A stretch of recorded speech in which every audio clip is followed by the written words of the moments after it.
Hi,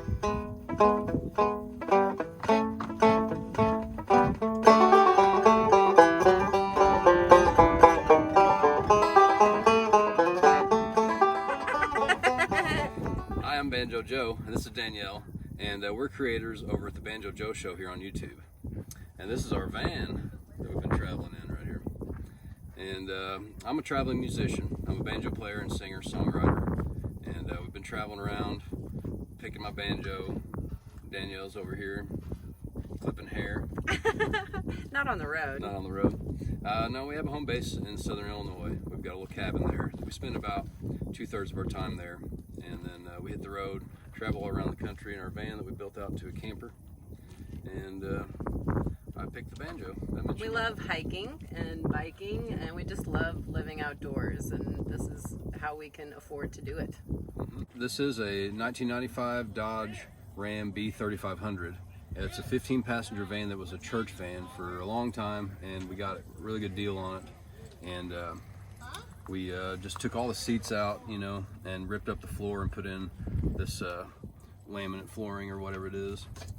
And this is the main feature of this area. Is the I call it my kitchen pod, and I kind of built this out of old used pallet wood and some under flooring, whatever this is called, Luan, I think, and some sheetrock screws. So it's pretty easy. It just holds our kitchen stuff and our stove, and underneath are two 100 amp hour AGM batteries, and we've got a 1,000-watt inverter from Renogy also hooked to those. The power switch I mounted here, and while I'm at it, I'll just say we've got 200 watts of Renogy solar panels on the roof, and some plug-ins for USB and a cigarette lighter, and the charge controller's mounted down here too, so it's all just kind of one unit. And we cook on it. We bought an Alpacool, this thing is the 20-liter fridge, and I cut up an old yoga mat and kind of used some insulation. Bob Wells kind of would approve of that. And so it's running on the solar right now. And then we built a queen-size bed back here, so we wanted a comfortable bed. It's got a foam mattress with like a gel foam topper that's really comfortable, and it's just old pallet wood. I built it with 6-foot boards, so there's no supports underneath here. It's just built on the wheel wells, so there's just, you can just put everything underneath there without having to hit a support. And then we've got a couple of these for water storage, and we put our food, and I've got my toolbox and everything. And we built this table for our Berkey water purifier, and that's, you know, kind of our water station. We got some stored underneath, and this chair I'm sitting in is an old lawn chair that I've had just sitting around my yard for a long time. It just happened to fit perfectly underneath here with all of our food. It goes in a laundry basket, so it was things we already had, you know, because we're not trying to impress anybody. We just want to, you know, live free and travel. So pretty cool, you know. Just these old rugs we had, we used to just use them when we were camping to sit on, and everything just kind of came together. But it's a simple build, and it gets us out there and travel. And I think something else that we cut out the door panels on the doors for extra storage too. That really helped, because every millimeter counts, you know, in van life. So we've had this van for about 1 year and 8 months or so, and it'll be 2 years in June. But we travel about 1/3 of the time. You know, we've got a cabin back in Illinois that we spend most of our time in, but right now about 1/3 of the time we're out traveling around the country, and you know, we just travel where we want to go and go back home and do some work, and head back out again. So this is our running water. I just took a weed sprayer and connected it to a sink sprayer hose with this little fitting right here, and you can put hot water in if you want to use it for a shower, or you can spray out your dishes or whatever, or spray your bike or shoes off, you know. So it's really handy to have running water in the van. It costs like $30 to build one of these. So we've got a couple of Lucy lights that we just set out to charge every morning. We use that primarily for our light at night, and then we've got 200 watts of solar panels on the roof, and we have a max air fan too. So that's been really handy. It's reversible and it's 10 speeds, so you can have it on when it's raining. Ventilation is key in a small space, so it's been really handy. And we've made some Reflectix window covers too that have fabric on one side that help keep it insulated and keep the sun out. It's a comfy ride. How long have you had the van? Well, it's about a year and 8 months. I think we thought the other day. It's gonna be June. June or so. It'll be 2 years. So. Yeah, but before that, we traveled in my Jeep Cherokee, which was cramped. I was having like mini panic attacks, and it was rough. Yeah. And then it's like sleeping in a coffin. Definitely was. Yeah. Yeah. It made us want to get a van because it was too small, and you know, we like to sleep places where you can't set up a tent too, because we like to travel and move around a lot. And so yeah, we just found this old church van for a couple $1,000 and fixed it up. And I've found that with van lifers, it seems like there's a lot of people that have a certain thing that happens in their life, or a certain moment that shifts things that kind of makes them consider van life maybe for the first time. And I was wondering if maybe you guys have something like that you feel like made you consider van life, or if maybe you've always been a traveler. I don't know. Well, we started out locally, you know, we're just getting outside. It was really, we went from like being in the bar all the time to wanting to not be in the bar all the time. That had a lot to do with it. So we started day hiking, you know, and just going around visiting places in Southern Illinois where we're from. And we ended up hiking. We just didn't want to come back. It would get dark, and we'd be, you know, not want to go back. So we just expanded from there outward into the surrounding states. And then she'd never been west in a car, because it's different. She's flown out there, but like, so we converted her Jeep Cherokee, and that just, you know, just kind of kept getting farther from home. And then, you know, you realize, oh, we don't have a shower in this 4x4 Jeep, so that kind of thing, you know, just being comfortable on the road, we knew we could do it if we had a van. So yeah, well, and Joe had lived van life a little bit whenever he was traveling with the band. You know, they had a minivan that they traveled in, the three of the guys and all their music equipment. Yeah, my band's Whistle Pigs, and accordion and upright bass and banjo. Yeah, so we spent a lot of time, you know, we'd stay with people from the show or get motels a lot. So, but you know, we figured out ways to rig up our tarp off our van with our speaker stands and make a camp, you know. So I had a little bit, carried a stove and cooked on the road and stuff like that. But I don't know if there was a moment. It was kind of gradual, because we were just getting outside and, you know, and hiking, and then just wanted to stay out. Didn't want to come home, you know, for a while. So yeah, it was really more about living in nature more than the van life. You know, it was about being outdoors, and the van was a way that we could do that, because, you know, it's hard without it. Yeah, it's comfortable in here. But it also sounds like maybe stopping drinking was sort of maybe a moment. That was definitely the gateway of being outdoors. You know, it was the new hobbies that we found. Yeah, it had definitely a lifestyle change in a healthier direction, but what fueled that was the wanting to be outside, you know, wanting to be in nature. I guess that was a lot of the healing, you know, from that, to kind of be outside and be around nature, and, you know, it was a lot of healing for that. I don't know. I would say that the majority of van lifers I talk to are out here for some sort of healing.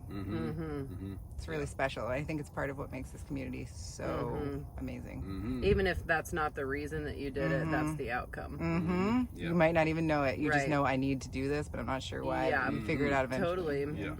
Yeah, and so we're like, we know we need to travel and to see these things and be out there, but we also want a comfortable bed and a place to make coffee, and then you have to take a shower, you know. So those were the three things. Yeah, so we decided we need those three things, because in our Jeep we would just like cooking on the ground, you know, or like pouring bottles of water on each other for a shower. So we wanted a little more comfort, just because after, you know, a couple weeks it gets really hard to it was live rough. So just for, you know, to get a little more comfort and be able to travel, and it makes all the difference. So. And what's your living situation back in Illinois? We've got a small house that I built years ago. It's a, you know, like a metal pole barn cabin kind of thing with a wood burner, and so it's really efficient and cheap. I built it small, and, you know, the tankless water heater, and our bills there are just really affordable, and it's not much, but it's all we need, you know. It's kind of like living in a bread truck. It's kind of like a bread truck. It's a metal box with like a little bunk bed in it, and it's not a bunk bed. It's a loft bed. I call it a bunk bed. We have to climb a ladder to get into the bed, because it's storage underneath, you know, just like. So I built the house kind of like a van, you know, but. It's a fort. Yeah, it's a fort that we play in. Yeah, an affordable fort. Nice. So what is there?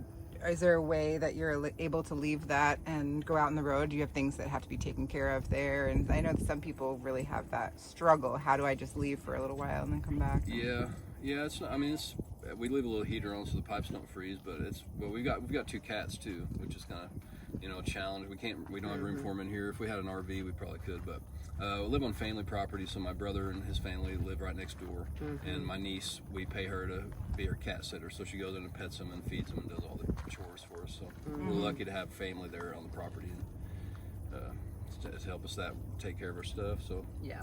it's somebody's watching it and taking care of it when we're gone, and we've got a home base to go back to. It's kind of nice to have both worlds. You know? It is. Yeah. One of the things, I think the reason I actually first found your channel was because I was looking for things sort of in the Midwest about boondocking, about van life, and it was hard to find information. So I wonder, for you guys, did you realize sort of right away that this was an area that people weren't really talking about, or? It is kind of hard to find stuff. People pass through because there's, you know, a major interstate from Chicago to wherever they go, you know, splits off and goes to Nashville. So some people come through the Shawnee Forest, but most people that camp out there are hunters, you know, so they're not talking about it, you know, or anything. So Right, it's top secret. yeah, a lot of the stuff happens Yeah. in the West, you know, or in the South along the Gulf, or, you know, but yeah. You got to catch it in the right weather. You know, the summers are hot and humid, and the winters are cold and gray. Right. Right. So, but the spring and the fall, especially the fall, is the best time to be in the Midwest. Yeah, I mean, and everyone talks about how beautiful it is, all these different things about it, but then when I try and do research online, it's like really hard to find information. Well, and there's not a lot of, you know, BLM land like there is out here in the West. There are national parks, or I mean national forests, where you can boondock for free in any national forest. So we've got that right there at home, the Shawnee National Forest. And so, I mean, you got to work a little harder, I think, to find those spots. And that's probably why people don't want to give them out, because, you know, there's not as much as, I mean, there's so much space out here. There's plenty of room for everyone to come out here and camp. At home, there's, you know, in the Shawnee Forest, we only have a few spots, really, that we can go boondock. But Seems like everybody at home's working. They're not boondocking. yeah. They're not interested in van life, most people, you know. But a lot of people that say out here in Quartzsite in the winter, a lot of people are from the Midwest. Yeah. So, and it's Noticed got to that, too. exist there. Yeah. Yeah, I don't know. Yeah, not Well, as much. I appreciate that you guys just break the mold. Cool, When you yeah. talk about it. Yeah, well, there's beautiful places to go and see in the Midwest, you know, and I want to see it all. That's great. You said something to me, Danielle, the other day that struck me, and that was, you said, when we stopped drinking 7 years ago, we haven't argued since then. And I think that's really interesting, and I want to know everything about that. Well, I think it's really important to, you know, I think both of us have done a lot of self-exploring and just really trying to better ourselves for ourselves. And in that, you develop a lot of patience and tolerance, and being able to tolerate, you know, the other person being themselves and accept that. And, you know, there's just not a lot to argue about whenever you're considerate of the other person's feelings. And I don't know, I just try to understand more than I do like act out of anger, you know, just try and think about, you know, if something is irritating, you know, why is that? Or, you know, I don't know. Being me. It's just Joey. No, I don't know. We just... No, you're onto it. It's compassion, you know, and it works every way, you know, not just in a relationship, but it helps us, like when we meet somebody that's annoying, and, you know, to give them a little bit of time to speak, you know. Yeah. And then you find if you don't get angry, that you can gracefully get out of the situation you don't want to be in without, you know, causing any problems. But it'll help you keep your head, because anger just clouds your mind, you know, so you can't think properly. So compassion's pretty helpful in a lot of situations, but it works for us. And it feels good to allow the other person to be themselves, you know, even if it's irritating, you know. It's kind of gives you that power, because you're allowing them to be themselves, you know. So it's not a struggle at all. It's empowering, you know. So it's working for us anyway. And if you can live in a tiny van together for part-time, you know, it'd be, We're very close. yeah, we're this close most of the time, about this far apart. If I could just say something, like, from our end, like, we see how you guys are together, and we really appreciate it, and like, we look up to you guys, like, Thank you. you know, it was funny, but the first time that we really talked, it was on that live stream, and you know, you're like surprised that we watch your channel, but we really do, and we appreciate what you guys do, and you know, it means a lot to us to have an example of, like, you know, what an amazing relationship looks like, and Wow. you know, like, something Wow, to thank work you so towards. much. Yeah, the work that you've done on yourselves and in your relationship is And I clear. think that is the key, is, you know, it's got to be about you, you know, and that'll shine through to everybody that you meet, you know. It does. Thank you. Absolutely. Thanks. Cool. Thank you. We're just trying to make you cry. Yeah. So sweet. For you too. No.